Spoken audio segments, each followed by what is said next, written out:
Merci pour tes mots, Quincy. J'espère qu'il y a beaucoup d'hommes ou beaucoup de jeunes garçons qui entendront cela, parce qu'effectivement, ce n'est pas que les filles ou les femmes qu'il faut éduquer, mais c'est les deux. Tout le monde. Alors, donc oui, c'était Anjula. Oui. Ça va, Anjula? Ça va. Je vous avoue que il y a un gros pourcentage de misogynie ce soir, donc c'est un petit peu difficile quand même. Donc, ouais.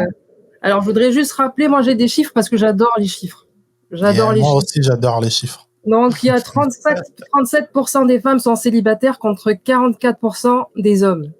D'accord?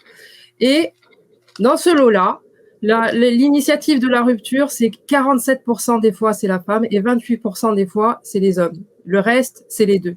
Donc, faut arrêter de dire que les femmes, elles sont là pour essayer de garder leur homme au maximum. Faut arrêter de dire que toutes les femmes sont vénales. Tous ces plans-là, on a entendu parler ce soir, les plans où on va préméditer de faire un enfant, c'est quand même pas le plus répandu. Hein. Pour regarder quelqu'un, c'est pas le plus répandu et certainement pas sur des relations super courtes. Donc il y a ça. Donc moi je pensais qu'on parle d'accidents. Et là ce soir on parle beaucoup on passe à côté encore. L'accident il est possible n'importe quand, sur du court, sur un PC, sur un couple marié depuis longtemps. On parle de l'accident, qu'est-ce qui se passe dans l'accident, pas quand on a discuté, pas quand on peut avoir discuté et on peut avoir changé d'avis aussi. On peut, une fois sur le fait accompli, on n'est plus dans la même dynamique, on change d'avis. Donc il faut discuter parce que pour ne serait-ce que pour commencer à se poser des questions, il faut se discuter, ne serait-ce qu'avec soi-même, mais chacun d'entre vous, la responsabilité, vous la prenez pour vous-même. Donc, il faut pas attendre que l'autre soit responsable à sa place. Quand les hommes vous dites, c'est elle qui est responsable. Non, moi, par exemple, alors, c'est pas mon délire, mais si demain je décide d'aller coucher avec quelqu'un, je prends ma responsabilité, je calcule que, la possibilité, si je fais n'importe quoi, c'est qu'il y ait un enfant. Et il y aura 90% de chances que ce gars n'assumera pas derrière. Donc, les filles, elles savent très bien, les femmes savent très bien que la plupart du temps, elles seront seules. Donc, quand on vous demande votre avis, parce que c'est vrai, il y a un truc qui est injuste, c'est la femme qui a la main.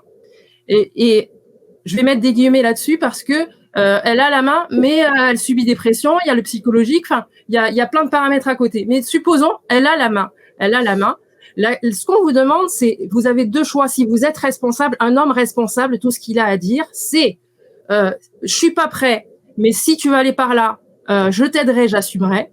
Ou bien je suis prêt et toi, si toi t'es prête, on y va.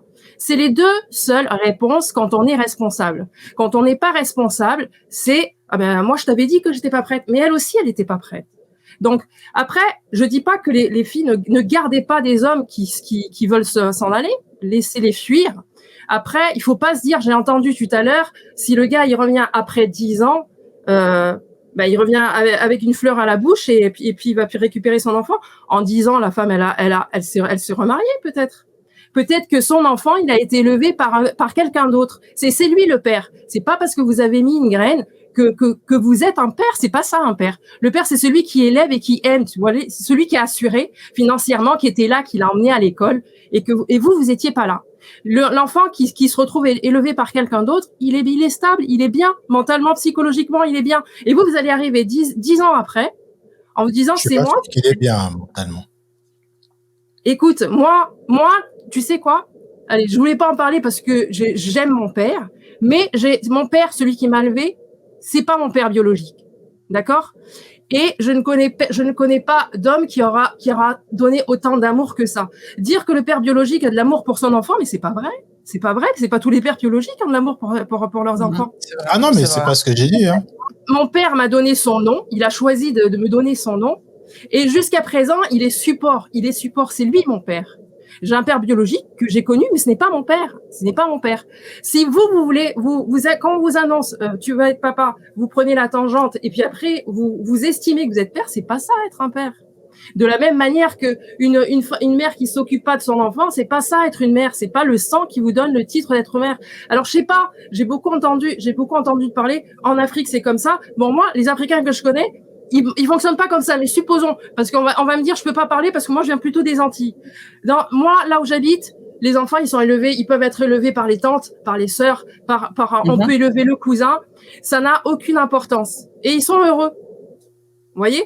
Donc, le sang, quand vous allez dire des parents adoptifs que ce sont pas des parents, qu'ils aiment pas leur enfant, c'est pas ça qui fait le bonheur de l'enfant. Si vous lui donnez de l'amour à l'enfant, si vous, rien que le fait de savoir ce qui castagne un enfant, c'est de savoir que soit sa mère, soit son père ne l'a pas assez aimé pour rester avec lui.